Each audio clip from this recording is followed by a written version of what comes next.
Ration खरिद कार्यमा आपूर्तिकर्तालाई दिएको रकम निजको प्रत्येक महिनाको बिलबाट कति प्रतिशतका दरले कट्टा गरी फसछुट गर्ने व्यवस्था रहेको छ?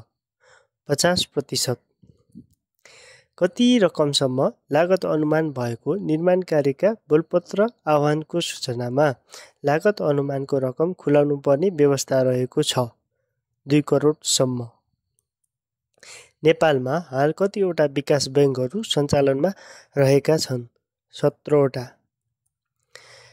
5 करोडसम्म लागत अनुमान भएको निर्माण कार्यको लागत अनुमान कसले स्वीकृति गर्दछ? राजपत्राङ्कित द्वितीय श्रेणीको कार्यालय प्रमुखबाट। नेपालमा नयाँ स्वास्थ्य प्रणालीको सुरुवात कहिले भएको थियो? विक्रम सम्वत 2018 चैत महिनाबाट। दोहोरो लेखा प्रणालीको अवधारणा पहिलो पटक कहिलेबाट सुरु भयो? सन् 1494।